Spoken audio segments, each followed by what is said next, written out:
So in this video, we're going to begin looking at our first topic of functions and graphs. So within this topic, we have 4 subtopics. So the first subtopic we're going to look at is lines and linear relationships. So in the past, you would have looked at linear relationships, and you guys should know that a linear relationship exists between 2 different variables if, when you plot some data, that data lies in a straight line, linear. So linear relationships when data points are plotted and they lie in a straight line. So you would have looked at tables of values. So here we have the number of rides attended at a show, so for argument's sake, the Adelaide show, and the total cost. So just to get into the Royal Adelaide show, it's $10, and then for every ride you ride, the total cost is increasing by $6. So there's a $6 addition for each ride ridden. So as we can see, we're beginning with a $10 cost for no rides, and every ride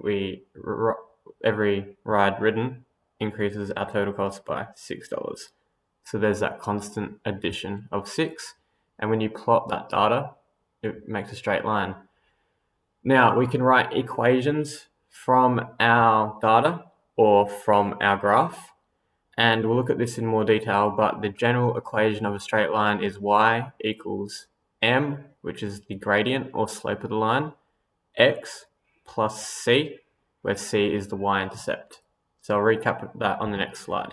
So the general equation of a straight line is y equals mx plus c, where m is the gradient or slope, and that's a measure of how steep the line is, or its rise over its run. And I'll show you that on a Desmos in a second. So with the gradient, okay, if it's a positive value, your line is going to slope up and to the right. And if we look back, it sloped up and to the right because it was 6. And if it's a negative gradient, it will slope down and to the right. If your gradient is 0, it means it's going to be a horizontal line. And vertical lines actually have an undefined slope because it rises heaps, but it doesn't run to the right. So its run would be 0, and you can't divide by 0.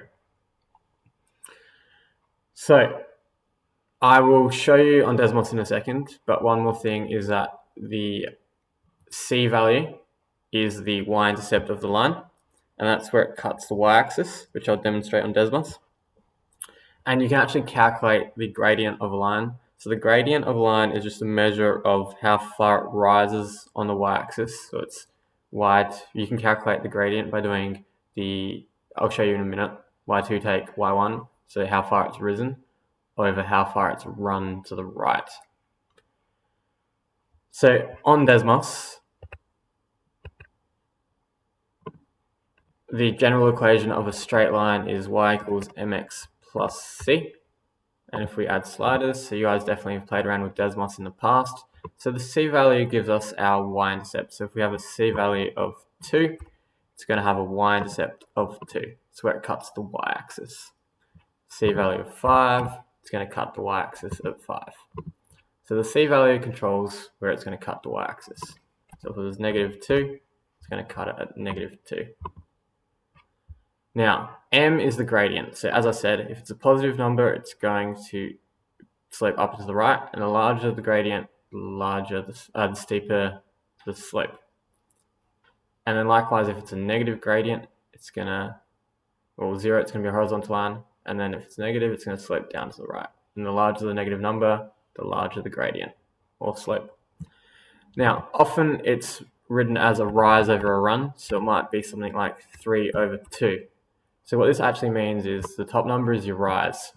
So our y-intercept is negative 2, so we're going to start at negative 2, and then we're going to rise 3. So we're going to go up 1, 2, 3, and then the bottom number is our run. And the run is always to the right, so we're going to run 2 to the right. So if we had it, and everywhere on this line, if you find some nice points, so here, it's going to rise up 1, 2, 3, and run 1, 2, everywhere. 1, 2, 3, rise, run of 2. So everywhere on this line, the gradient is 3 over 2. If we did 5 over 2, it's going to rise. Let's just make the gradient, the y-intercept 0.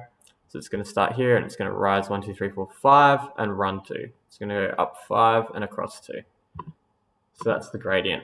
And likewise, if it was negative 3 over 2, it's going to go down 1, 2, 3 and go across 2. And if it was negative 5 over 2, it's going to go down 5 and across 2 to the right. So the run is always to the right, and then if it's a positive slope, it'll go up, and if it's a negative slope, it'll go down. And if it's a whole number, so if it was just negative 5, it's going to just go down 5 and across 1. So that's really just negative 5 over 1. So if you have a whole number, so like on the last example we had, it was a gradient of 6. So it went up 6 and across 1, and it had a y-intercept of 10. So it started at 10, and then it went up 6 and across 1. So that's the equation of a straight line. And you can actually calculate the gradient between 2 points. If you do, if you have 2 points, x1, y1, and x2, y2, then you can calculate the gradient using this formula, which I'll show you on the example. So we're now going to look at this example. So in this example, we have a plumber, and the plumber charges $40 for a call-out fee just to come check the job. He then charges an additional $50 for every hour that he works. So copy and complete the following table of values. So if he just comes, works for if he just arrives, the total cost is going to still just be $40. And then every hour he works, it's going to be an extra $50. So if he works 1 hour, it'll be $90. Another $50 will be $140. Another $50 will be $190, and then $240 if he works 4 hours. So that's the table of values, just increasing by $50 every hour he works. So draw a graph. Now bear with me with the graph. It's a bit hard on my laptop screen. So you guys should draw your own graph.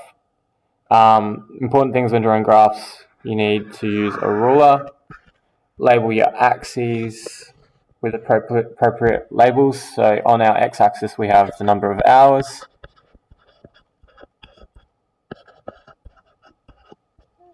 On the y-axis we have the total cost, and that's measured in dollars, so units are important if you have them. This is our y-axis, this is our x-axis, and then we need equal spacing. So as long as we have equal spacing, so always start with 0 in the corner, generally, and then 1 hour, make sure you have equal spacing. So we're going to have spacings of 4, 3, and then 4. And then on the y-axis we have the total cost, so we need to go all up to 240, 50, 100. Oh, that's not going to fit. We'll just go up in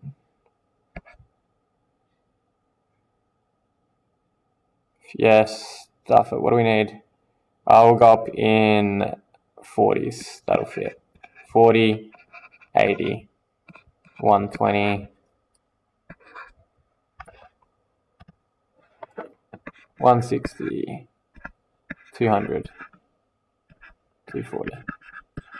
As long as you have equal spacing, that's the main thing. And plotting our points. So initially, if he worked 0 hours, it'd be a total cost of $40.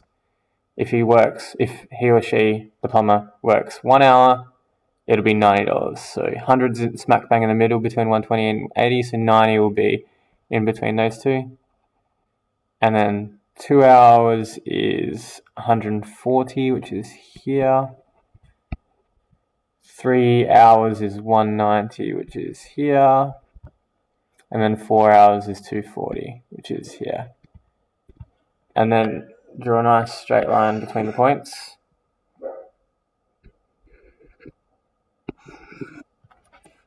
Okay, so that's our graph. Axes, labels, units, equal spacing on your things, nice accurate points, and an appropriate line of best fit, which is straight in this case. So is this relationship linear? Why not?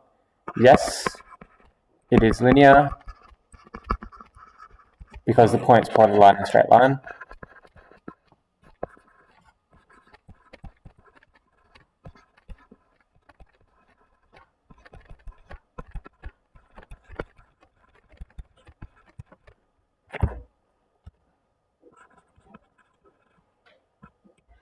Now, calculate the slope or gradient of the line and interpret this value. So I'll explain what I mean by interpret in a second, but calculate the gradient or slope of the line. So, as I said, the slope or gradient is just a measure of how far the line rises over how far it runs. So you can do this with any 2 points on a straight line because it's going to have the same gradient everywhere.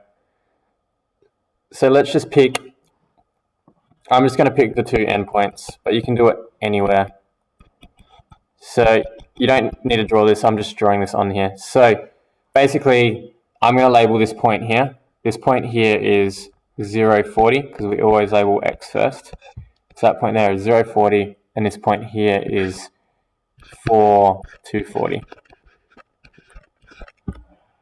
Okay, and the equation for the gradient is y2 take y1 over x2 take x1. Now, when labeling your points, it's always I always go left to right. It doesn't actually matter which way you do it, but left to right makes more sense. So this is x1 and this is y1, and this is x2 and this is y2. So if we substitute into the formula, our y2 coordinate is 240, take our y1, which is 40, and then our x2 is 4, take our x1, which is 0. So basically, it's going to be 240 take 40, which is 200, over 4. So basically, we're saying that this line rises 200, which it does, from 40 to 240, rises 200, and it runs 4. And then we're going to do 200 divided by 4, which is 50.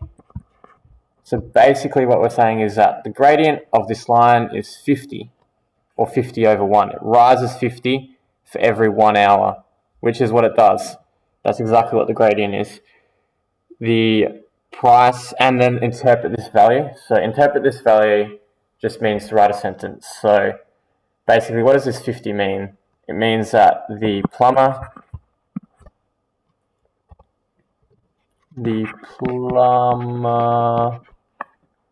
charges $50 per hour. This pen is doing my head in. Per hour worked.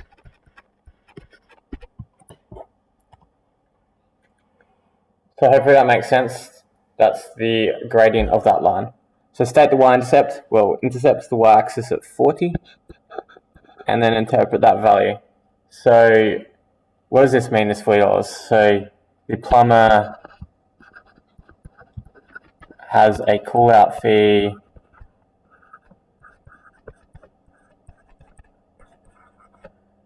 of $40. And then the equation, or the equation of any straight line, is y equals mx plus c.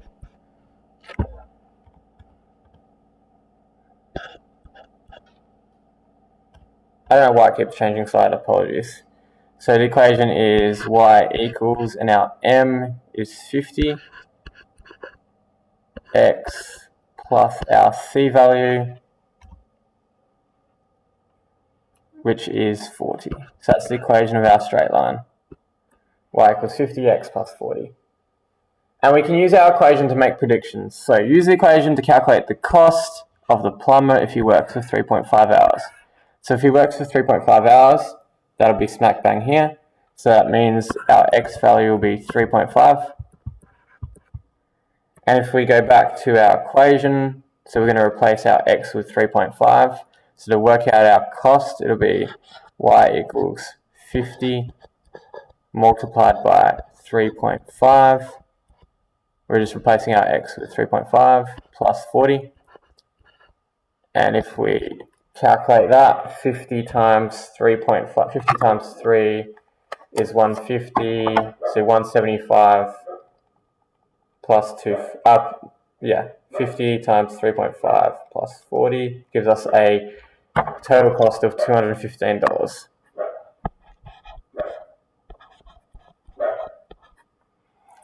So compare this to the graph. So at 3.5, just from the graph, because my graph is not perfect, it's a bit hard to see. exactly where. So graphs are definitely not as accurate. What is going on? Well, this is painful. Sorry, I'm not going to remake this because it's been going for 15 minutes, but just bear with my technical difficulties. So much better to use the equation, much more accurate. So now we're going to use the equation to calculate how many hours the plumber worked if he charged someone $465. So this first use of the equation, we just substituted in. Now this one, we're saying how many hours did the plumber work? So what we're actually trying to do is we're trying to find x. X is what we're trying to find, how many hours he worked. And we're told if y is $465. So we have our general equation of our straight line. Now we're going to replace our y with 465. So we have 465 equals 50x plus 40. Sorry, dealing with the dogs. So now we've got a linear equation and we need to solve for x. So in order to rearrange an equation, we need to get x by itself. So in order to get x by itself, we need to rearrange this. So the first thing we need to do is we need to get rid of anything away from the x. So we have the 50, so it's 50 times x plus 40. So when rearranging equations, you do the opposite of BEDMAS. So you want to get rid of the addition or any subtraction first. And in order to rearrange this equation, we're going to do the opposite process. So the opposite of adding by 40 is subtracting by 40. We're going to do that to both sides of the equation to make it balanced. And we're going to be left with 425, because 465 take 40 is 425, equals 50x. And then finally, to get x by itself, it's really 50 multiplied by x. So we're going to divide both sides of the equation by 50. And we're going to be left with x equals 425 divided by 50, which is equal to 8.5. 45 divided by 50, is 8.5. So 8.5 hours. So if a job was $465, then the plumber must have worked for 8.5 hours. Hopefully that made sense. Send me a message if you're unsure. But otherwise, I'm going to set some exercises for you to do on the day map. Thank you.